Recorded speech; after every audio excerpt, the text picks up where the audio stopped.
Hello dear student, welcome to our channel Accountancy Learning Made Easy.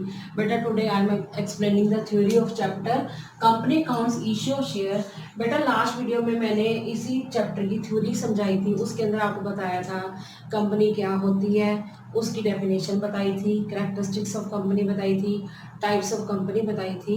जो मैंने third type कराई थी ना कंपनी लिमिटेड बाय शेयर्स, उसमें मैंने आपको बताया था कंपनी तीन तरह की होती है, एक पब्लिक कंपनी, एक प्राइवेट कंपनी और एक वन पर्सन कंपनी।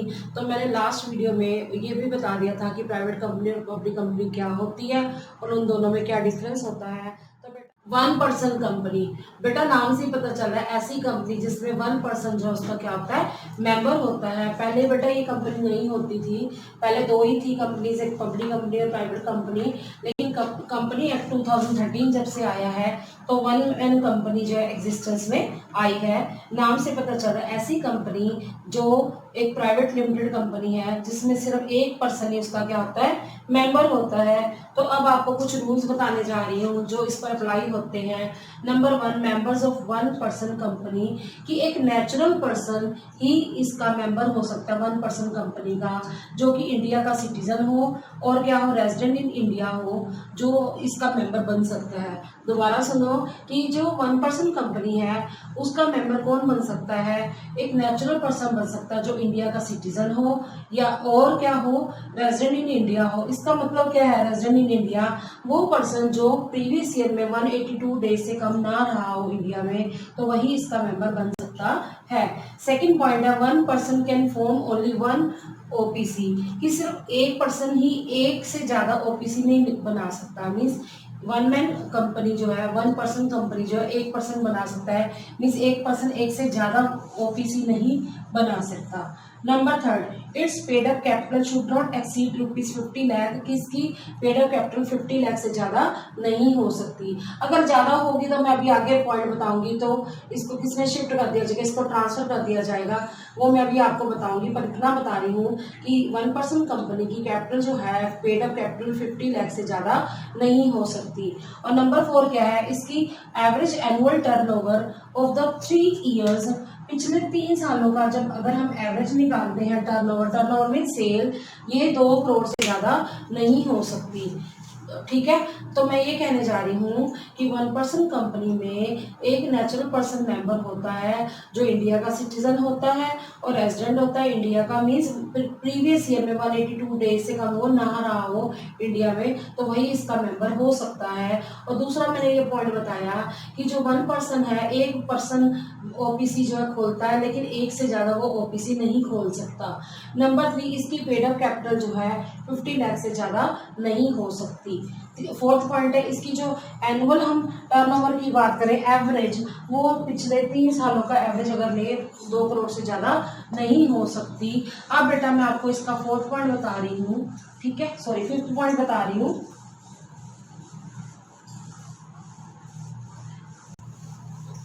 नंबर 5,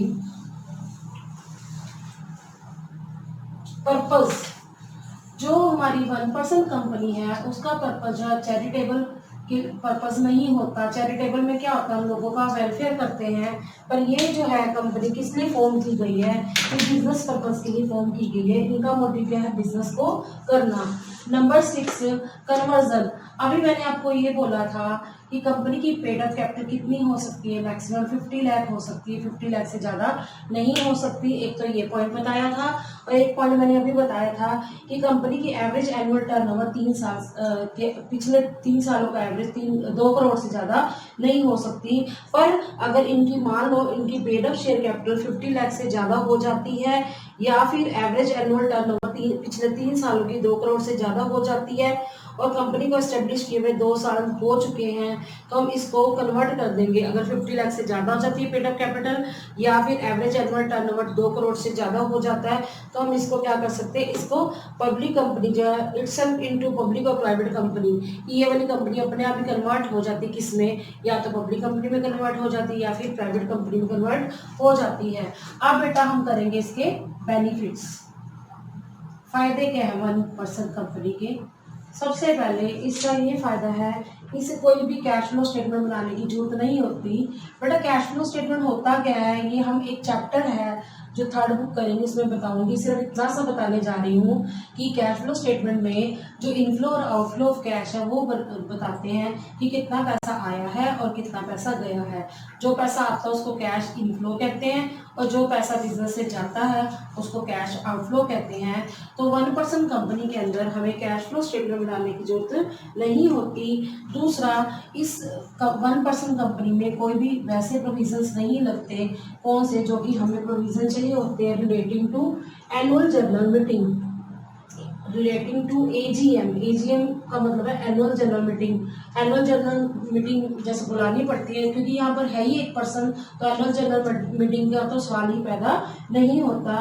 ना ही कोई नोटिस देना पड़ता है जनरल मीटिंग के लिए। क्यों नहीं देना पड़ता बेटा? क्योंकि यहाँ पर एक ही पर्सन जो है ओनर होता है, ठीक है। एक ही पर्सन ने अपना बिजनेस जो है, कंपनी जो है लगाई है, तो कोई भी नोटिस जनरल मीटिंग की देने की जरूरत नहीं होती। ना ही किसी तरह का कोई फोरम चाहिए होता है। फोरम फॉर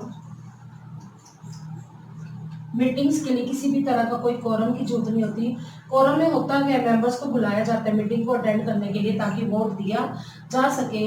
पर जब हम है ही 1% कंपनी में तो किसी को बुलाने की जरूरत मीटिंग के लिए नहीं पड़ती और ना ही किसी तरह की प्रॉक्सी की जरूरत होती है। प्रॉक्सी का मतलब क्या होता है? कोई ऑथराइज पर्सन को किसी दूसरे के बिहाफ पर क्या करनी पड़ती है?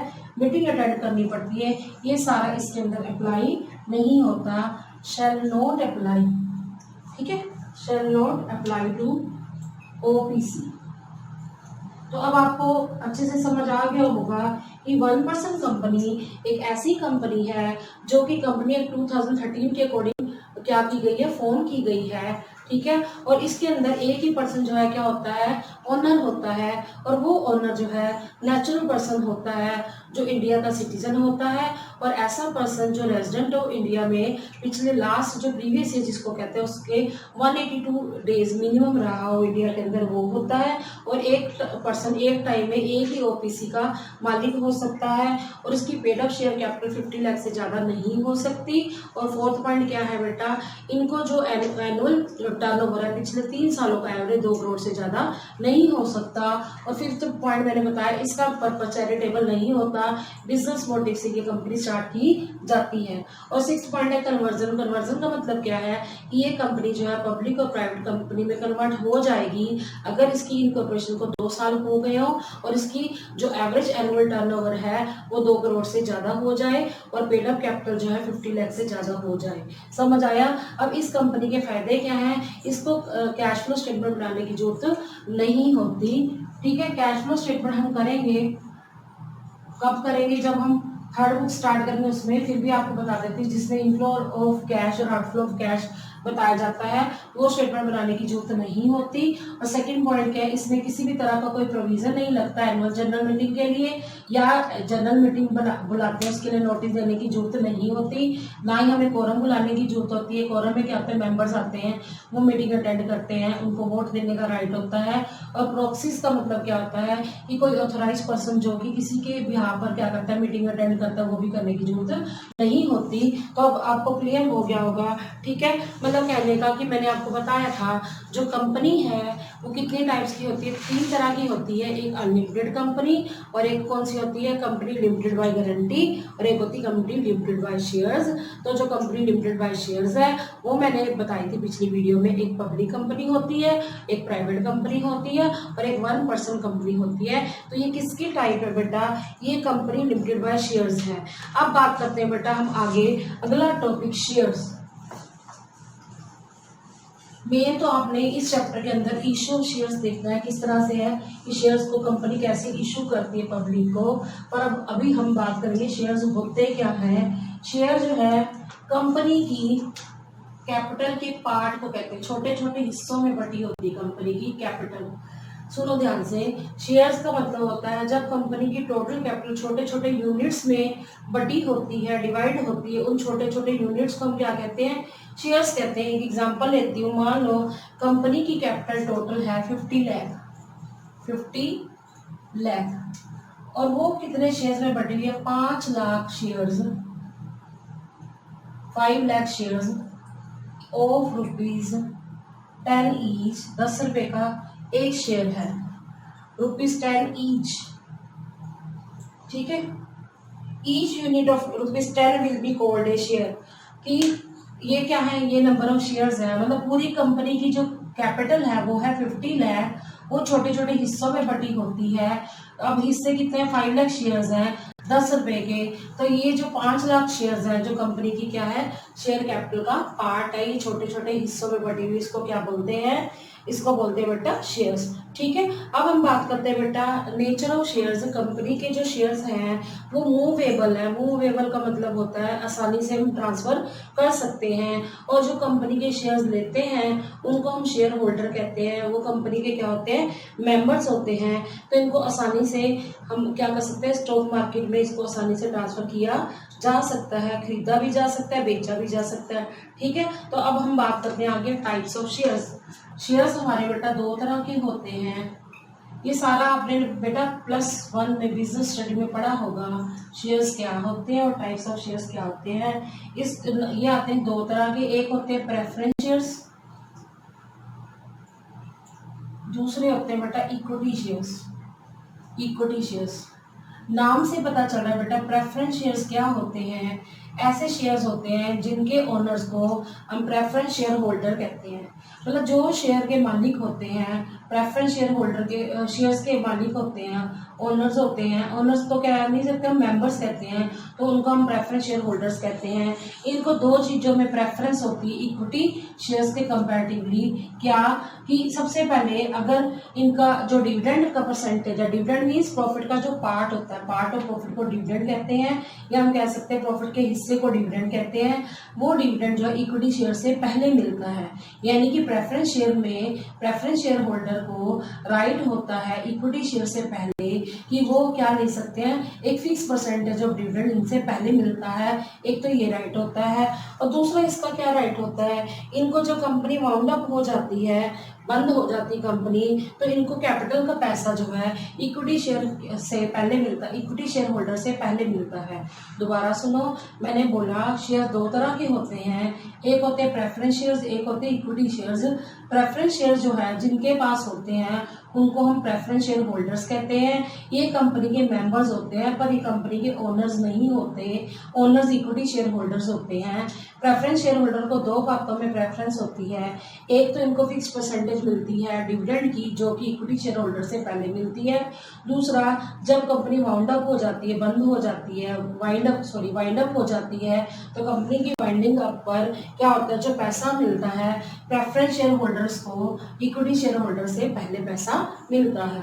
अब दूसरी बात हम करें इक्विटी शेयर्स, इक्विटी शेयर्स के मालिक को उनको हम क्या बोलते हैं, इक्विटी शेयर होल्डर बोलते हैं।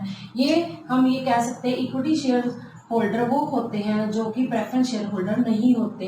तो हम अल्टीमेटली 2 बातें समझते हैं कि इक्विटी शेयर्स जिनके पास होते हैं उनके ओनर्स को हम इक्विटी शेयर होल्डर्स कहते हैं, और वो कंपनी के मेंबर्स भी होते हैं और वो कंपनी के ओनर्स भी होते हैं।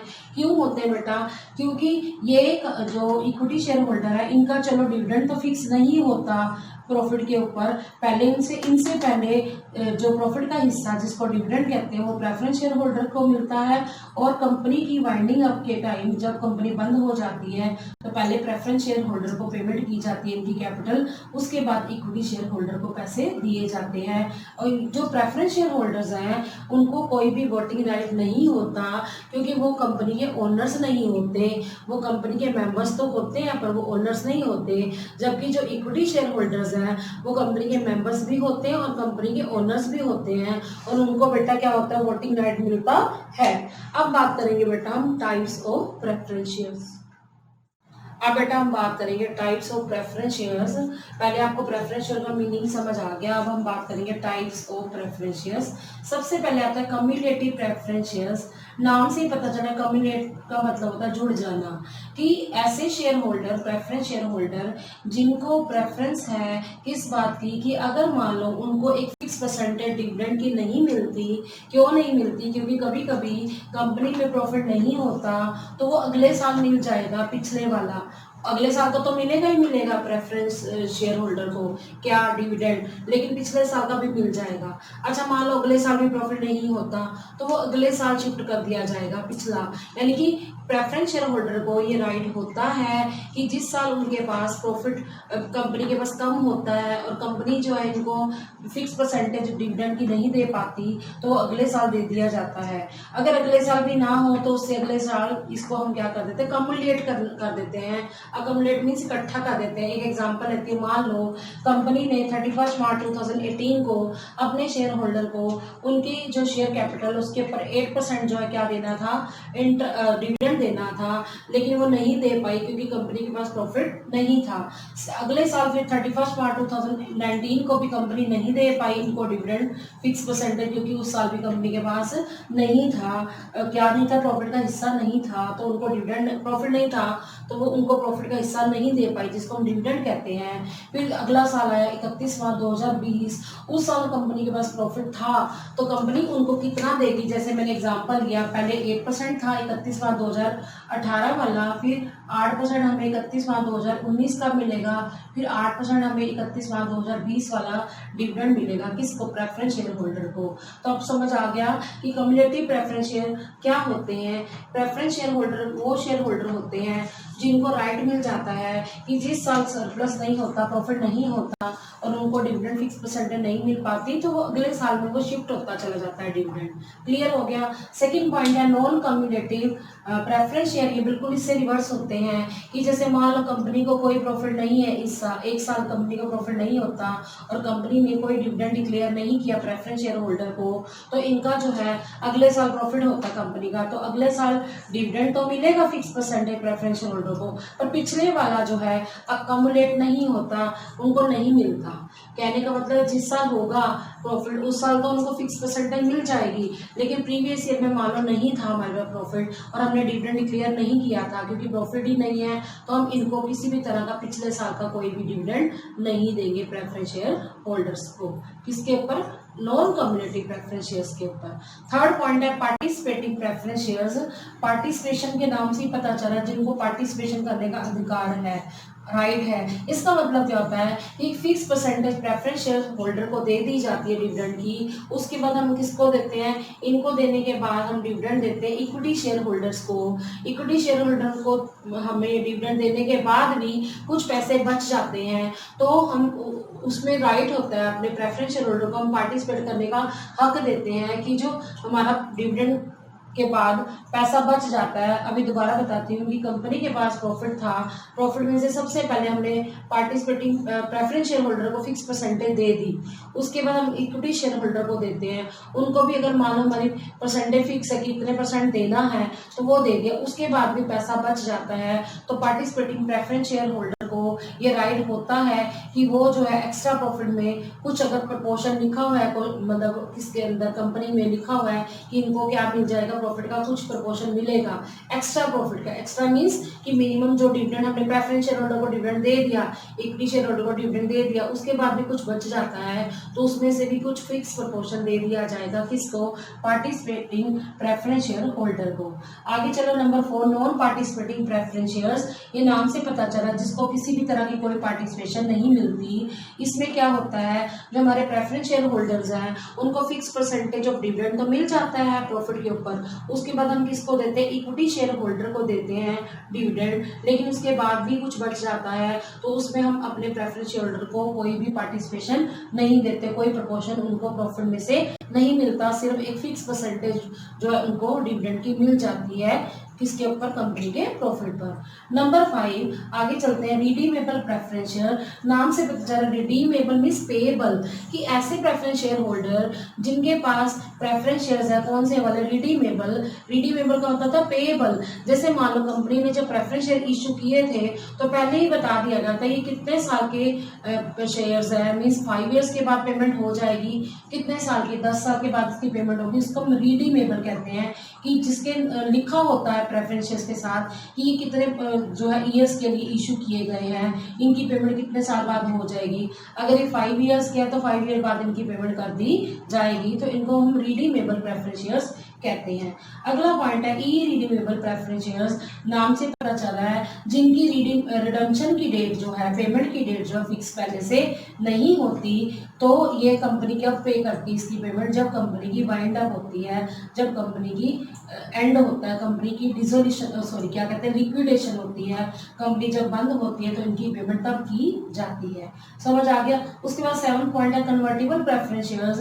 ऐसे प्रेफरेंस शेयर होल्डर जिनको प्रेफरेंस मिलती है कि वो अपने शेयर्स को, प्रेफरेंस शेयर्स को किस में कन्वर्ट कर सकते हैं, इक्विटी शेयर्स में कन्वर्ट कर सकते हैं। दोबारा सुनो, कन्वर्टिबल प्रेफरेंस शेयर्स क्या होते हैं, जिसके अंदर जो हमारे प्रेफरेंस शेयर होल्डर्स हैं उनको ये राइट होता है कि वो अपने प्रेफरेंस शेयर्स को कन्वर्ट कर सकते हैं इक्विटी शेयर्स के अंदर, उनको कन्वर्टिबल प्रेफरेंस शेयर्स कहा जाता है। 8th पॉइंट है बेटा नॉन कन्वर्टेबल प्रेफरेंस शेयर। नाम से पता चले ऐसे प्रेफरेंस शेयर जिनको ये राइट नहीं होता कि वो अपने प्रेफरेंस शेयर्स को इक्विटी शेयर में कन्वर्ट कर सके। तो ये सारे जो हमने किए बेटा ये किसके टाइप थे, प्रेफरेंस शेयर्स के टाइप थे। तो मैंने वैसे आपको बताया जो शेयर्स हैं वो 2 तरह के होते हैं, एक तो होते हैं बेटा प्रेफरेंस शेयर्स और दूसरे होते हैं इक्विटी शेयर्स। अभी मैंने पहले प्रेफरेंस शेयर के बारे में बताया, फिर इक्विटी शेयर के बारे में बताया, फिर मैंने आपको बताया क्या टाइप्स होती हैं प्रेफरेंस शेयर्स की। अब मैं फिर दोबारा से आपको इक्विटी शेयर्स के बारे में बताने जा रही हूँ। इक्विटी शेयर्स ऐसे होते हैं जो कि कंपनी के, इसके जो शेयर होल्डर होते हैं जिनके पास इक्विटी शेयर्स होते हैं वो हमारे इक्विटी शेयर होल्डर कहलाते हैं, पहली बात तो। दूसरा जो इसके मेंबर्स होते हैं, इक्विटी शेयर के जो मालिक होते हैं वो हमारे कंपनी के मेंबर्स भी होते हैं।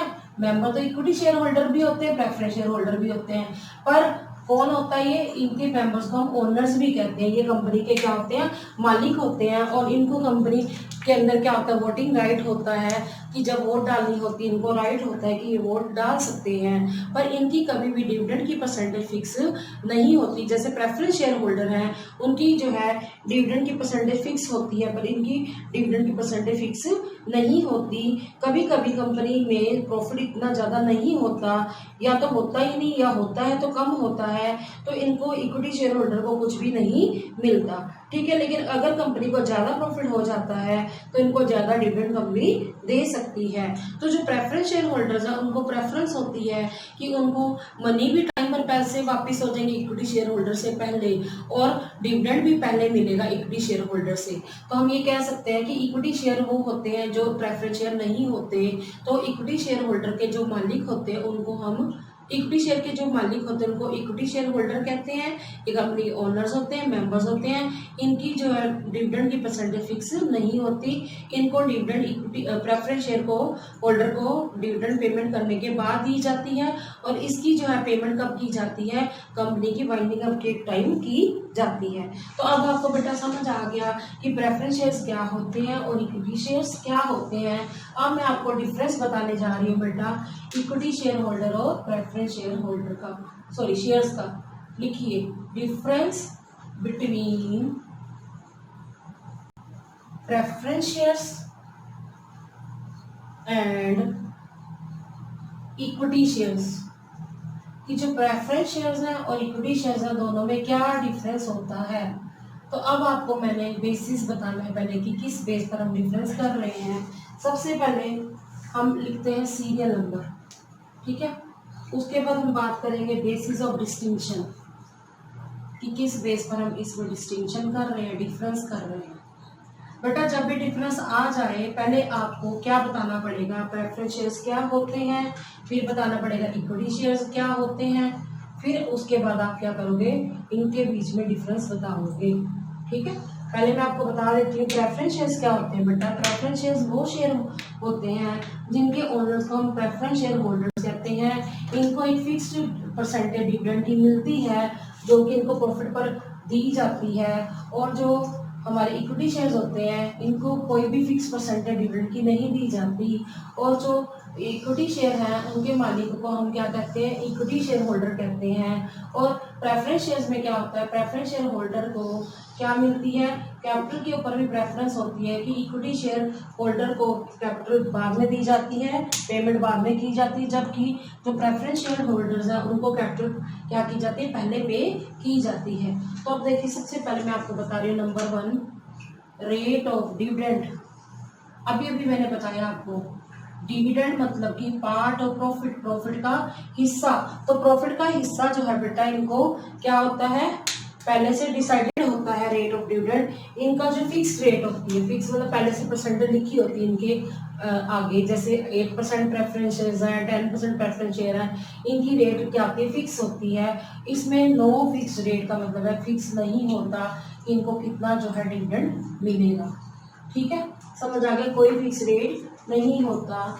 और इनका जो है हर साल वेरी करता है, चेंज होता रहता है कि कभी इनको कम मिलता है डिविडेंड इक्विटी शेयर होल्डर को और कभी ज़्यादा मिल जाता है। जब ज़्यादा प्रॉफिट होगा तो ज़्यादा मिल जाएगा, कम प्रॉफिट होगा तो कम मिल जाएगा। अब हम बात करते हैं सेकेंड पॉइंट की, एरियर्स ऑफ डिविडेंड। एरियर का मतलब है बकाया। जैसे मैंने अभी आपको बताया था ना प्रेफरेंस शेयर्स की टाइप्स में, कम्युलेटिव प्रेफरेंस शेयर्स कि एरियर ऑफ डिविडेंड मतलब मान लो पिछले साल प्रॉफिट नहीं था तो हम अपने प्रेफरेंस शेयर होल्डर को डिविडेंड नहीं दे पाए थे प्रॉफिट ना होने की वजह से, लेकिन अगले साल प्रॉफिट है तो हम पहले प्रेफरेंस शेयर होल्डर को पिछला वाला डिविडेंड, पिछले साल वाला डिविडेंड देंगे, फिर हम इस साल का देंगे। मीन्स एरियर ऑफ डिविडेंड जो है पाने का इनको क्या है, हक है। इनका जो एरियर ऑफ डिविडेंड है वो अकोमोडेट होता जाता है। अकोमोडेट का मतलब होता है इकट्ठा होता जाता है कि पिछले साल हमारा जो नहीं मिल पाया डिविडेंड, पहले अब हम पहले क्या करेंगे, इस साल अगर प्रॉफिट है तो पहले पिछले साल का डिविडेंड मिलेगा। ठीक है, और उसके बाद हम इस साल का उनको डिविडेंड देंगे। ये अकोमोडेट होता जाता है, जुटता चला जाता है। जिस साल नहीं होगा, उस साल नहीं मिला तो अगले साल अगर प्रॉफिट हो गया तो पहले पिछला वाला डिविडेंड मिलेगा, फिर इसी साल का करंट ईयर का मिलेगा। इसमें क्या होता है, डिविडेंड अकोमोडेट नहीं होता। नहीं मिला तो डिविडेंड अकोमोडेट नहीं होता का मतलब होता है कैन नॉट अकोमोडेट का मतलब है इनको नहीं मिल रहा तो हम इसको पे नहीं कर सकते। ठीक है, समझ आ गया। Number 3, preferential right. इनको राइट होता है टू पे प्रेफरेंस, पहले प्रेफरेंस लिख लो, PREFERENTIAL, प्रेफरेंशियल राइट टू पे। इनको क्या मिलेगा, राइट होगा कि टू पे dividend, preferential rights of payment of dividend. इनको राइट होगा बेटा, प्रेफरेंस शेयर होल्डर को ये राइट होगा और preferential right of payment of dividend कि इनको डिविडेंड पहले मिलेगा। किसको, प्रेफरेंस होल्डर को राइट होगा इनको, लेकिन इनको राइट नहीं होगा। राइट टू रिसीव, इनको हक है, इनको मिल जाएगा। क्या मिलेगा, डिविडेंड पहले मिलेगा, किससे, इक्विटी शेयर होल्डर से।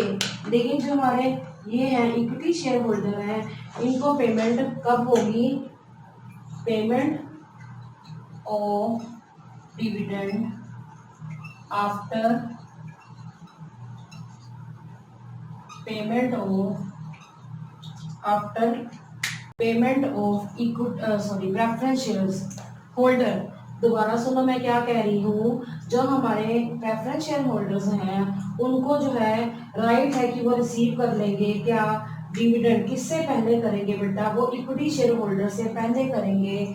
जबकि मैं ये नहीं कहती इक्विटी शेयर होल्डर को नहीं मिलेगा पेमेंट, डिविडेंड मिलेगा। Payment after payment of dividend to preference share.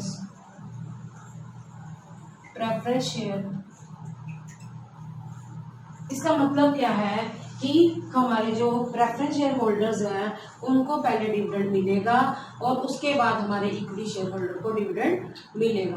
पहले मैं तीनों पॉइंट दोबारा एक्सप्लेन करी फिर आगे वाले बताती हूँ। रेट ऑफ डिविडेंड जो है प्रेफरेंस शेयर होल्डर का पहले से फिक्स होता है कि 5% मिलेगा, 4% मिलेगा, 8% मिलेगा। वो पहले से मेंशन होता है प्रेफरेंस शेयर के सामने कि कितने परसेंट इनको डिविडेंड की परसेंटेज मिलेगी। Dividend means part of profit.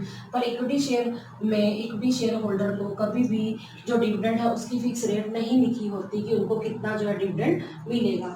Second point है एरियर ऑफ डिविडेंड। मान लो किसी साल प्रॉफिट कम हो जाता है तो प्रेफरेंस शेयर होल्डर को प्रॉफिट का हिस्सा जिसको हम डिविडेंड कहते हैं नहीं मिल पाता, लेकिन अगले साल प्रॉफिट ज़्यादा होता है तो हम पहले पिछले वाला डिविडेंड देंगे, इसको हम एरियर ऑफ डिविडेंड कहते हैं। इनका इकट्ठा हो जाता है, मतलब पिछले साल डिविडेंड नहीं मिला तो अगले साल पहले पिछले वाला मिलेगा, पर इसमें डिविडेंड कभी भी इकट्ठा नहीं होता क्योंकि इनकी फिक्स रेट तो होती ही नहीं है। Number 3, preferential right of payment of dividend, कि प्रेफरेंस शेयर होल्डर को ये राइट पहले होता है इक्विटी शेयर होल्डर से कि वो रिसीव कर सकते हैं, क्या डिविडेंड पहले रिसीव कर सकते हैं, किससे, इक्विटी शेयर होल्डर से। और इक्विटी शेयर होल्डर को राइट तो होता है कि डिविडेंड मिले, लेकिन उससे पहले हम इक्विटी शेयर होल्डर से पहले किसको देते हैं, उससे पहले हम प्रेफरेंस शेयर होल्डर को क्या करते हैं, डिविडेंड की पेमेंट करते हैं। समझ आया? उसके बाद हम बात करते हैं अगला point,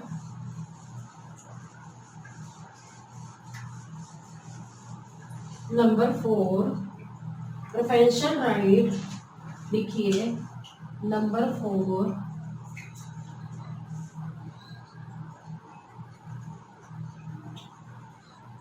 preferential right to as to payment of capital, payment of capital, कि हमें पहले अगर पैसे की वापसी करनी है, उनकी कैपिटल की वापसी करनी हो ना, तो हम किसको पहले देंगे बेटा, अपने प्रेफरेंस शेयर होल्डर को देंगे। इसमें लिखेंगे they have right to return to capital, return to capital in case of winding up. Winding up का मतलब था कंपनी जब बंद हो रही है, जब कंपनी बंद हो रही है तो सबसे पहले हम किसकी पेमेंट करेंगे, वैसे तो हम अपने डिबेंचर होल्डर की पेमेंट करते हैं, मैं तो शेयर्स की बात कर रही हूँ। शेयर होल्डर की पेमेंट करते वक्त हम पहले प्रेफरेंस शेयर होल्डर को देंगे, फिर अपने इक्विटी शेयर होल्डर को देंगे। इसमें लिखेंगे equity share capital, equity share capital is paid only when preference share capital is paid out। paid out मतलब पूरा पे करना, paid out फुल्ली। अब इसका मीनिंग मैं आपको समझाने जा रही हूँ। मैं ये कहने की कोशिश कर रही हूँ कि जैसे मान लो कंपनी की वाइंडिंग अप हो जाती है, वाइंडिंग अप का मतलब तो कंपनी बंद हो जाती है, तो कंपनी जब शेयर्स की पेमेंट करने लगे तो पहले प्रेफरेंशियल राइट किसको होता है, प्रेफरेंस शेयर होल्डर को पहले पैसे की वापसी होगी। मैं ये नहीं कह रही डिबेंचर की वापसी नहीं होती, डिबेंचर की पहले वापसी होगी, इससे भी पहले। लेकिन मैं जब शेयर्स की बात करूँ तो पहले दोनों में से किसकी पेमेंट की जाएगी, पहले प्रेफरेंस शेयर होल्डर को उनकी कैपिटल की वापसी होगी। इक्विटी शेयर होल्डर को भी पैसे वापस किए जाते हैं, पर वो कब किए जाते हैं, जब इक्विटी प्रेफरेंस शेयर होल्डर को पैसे दे दिए जाते हैं। जब पूरे पेमेंट हो जाती है प्रेफरेंस शेयर होल्डर की तो इक्विटी शेयर होल्डर को भी पैसे वापस कर दिए जाते हैं। नंबर 5 आता है वोटिंग राइट्स, क्योंकि जो प्रेफरेंस शेयर होल्डर होते हैं वो मेंबर तो है, ऐसे तो इक्विटी शेयर भी मेंबर है, पर प्रेफरेंस शेयर होल्डर कभी भी कंपनी के ओनर्स नहीं होते, वो मेंबर्स होते हैं, कंपनी के शेयर होल्डर्स होते हैं, पर उनको हम ओनर्स नहीं कहते, तो इसलिए कोई भी इनको वोटिंग राइट नहीं होता, कि वोट देने का अधिकार नहीं होता। जबकि इक्विटी शेयर होल्डर जो है होते तो वो मेंबर्स हैं जैसे प्रेफरेंस शेयर होल्डर होते हैं, और वैसे ही वो शेयर होल्डर भी होते हैं जैसे प्रेफरेंस शेयर होल्डर होते हैं, पर ये कंपनी के ओनर्स होते हैं, तो इनको कंपनी में वोट देने का हक होता है, वोटिंग राइट्स होते हैं। ये ध्यान रखना कि प्रेफरेंस शेयर होल्डर को कोई भी वोटिंग राइट नहीं होता, जबकि इक्विटी शेयर होल्डर को वोटिंग राइट जो होता है। अब बेटा हम लास्ट जो डिफरेंस कर रहे हैं, राइट टू, लिखिए right to participate in management, कि जो हमारे प्रेफरेंस शेयर होल्डर्स होते हैं उनको पार्टिसिपेशन का हक नहीं होता। लिखिए पहले right to participate in management, management में पार्टिसिपेट करने का कोई भी हक नहीं होता। किसको नहीं होता, प्रेफरेंस शेयर होल्डर को। They do not have right, they do not have right to participate they do not have right to participate in management। Management में पार्टिसिपेट करने का कोई हक नहीं होता, क्योंकि ये कंपनी के ओनर्स नहीं होते। मैनेजमेंट में हक नहीं होता पार्टिसिपेट करने का, और इन्हें फुल राइट होता है। दे हैव फुल राइट, पूरा राइट है to participate in management. Management में पार्टिसिपेट करने का इनको हक होता है। तो अब आपको क्या पता चला इस वीडियो में, मैंने आपको क्या सिखाया बेटा। इस वीडियो में मैंने आपको पहले तो ये बताया कि पिछली वीडियो में ना जो मैंने 3 पार्ट्स बताए थे किसके, कंपनी लिमिटेड बाय शेयर्स 3 तरह की होती है, 3 टाइप्स बताए थे। एक बताया था पब्लिक कंपनी, एक बताया था प्राइवेट कंपनी, तीसरा था 1 पर्सन कंपनी। तो उसमें मैंने पब्लिक कंपनी और प्राइवेट कंपनी के बारे में तो बता दिया था, डिफरेंस भी बता दिया था दोनों में क्या होता है, लेकिन 1 पर्सन कंपनी नहीं बताई थी। तो आज मैंने 1 पर्सन कंपनी क्या होती है, उसके अंदर कौन से रूल्स रेगुलेशन अप्लाई होते हैं वो बताया, और 1 पर्सन कंपनी की क्या बेनिफिट्स होते हैं, और उसके अलावा हमारे शेयर्स जो हैं क्या होते हैं, और उसके काइंड्स क्या हैं, टाइप्स जिसको कहते हैं। 2 शेयर्स बताए थे, एक प्रेफरेंस शेयर्स होते हैं, एक इक्विटी शेयर्स होते हैं। फिर उसके बाद आपको प्रेफरेंस शेयर्स की टाइप्स बताई क्या होती हैं, फिर दोनों में हम इक्विटी शेयर के बारे में समझाया, फिर प्रेफरेंस शेयर और इक्विटी शेयर्स के बारे में समझाया।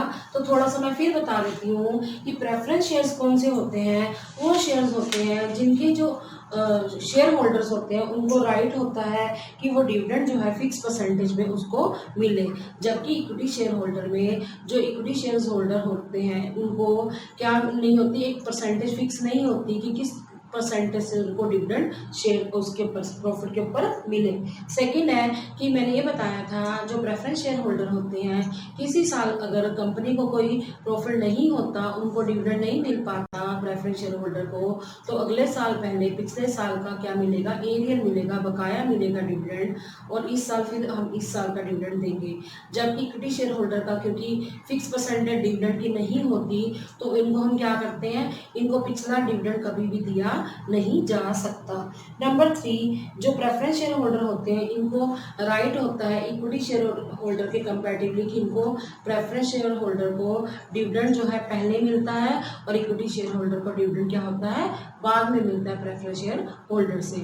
नंबर 4 जो है प्रेफरेंस शेयर होल्डर को क्या होता है बेटा, राइट होता है इक्विटी शेयर के कंपैरेटिवली कि उनको कैपिटल की पेमेंट जो है कंपनी के द्वारा पहले कर दी जाती है, जबकि इक्विटी शेयर होल्डर को कोई राइट नहीं होता, उनको जो है पेमेंट तो की जाती है कैपिटल की, पर प्रेफरेंस शेयर होल्डर को देने के बाद जो है की जाती है इनकी कैपिटल की वापसी। उसके बाद नंबर 5 जो है, जो प्रेफरेंस शेयर होल्डर हैं उनको कोई वोटिंग राइट नहीं होता, क्योंकि मेंबर्स तो हैं, शेयर होल्डर तो हैं, पर ये कंपनी के ओनर्स नहीं होते, इनको वोटिंग राइट नहीं होता। जबकि इक्विटी शेयर होल्डर को वोटिंग राइट होता है, क्योंकि वो कंपनी के क्या होते हैं बेटा, ओनर्स होते हैं। इसके अलावा मैंने बोला कि जो हमारे प्रेफरेंस शेयर होल्डर्स होते हैं उनको क्या नहीं होता, राइट नहीं होता कि पार्टिसिपेशन ले सके मैनेजमेंट के अंदर, जबकि इक्विटी शेयर होल्डर को राइट होता है कि वो कंपनी में पार्टिसिपेशन जो है मैनेजमेंट में ले सकते हैं। So student, I hope you understood the topic well. Stay tuned with me in the next video. Thanks for watching.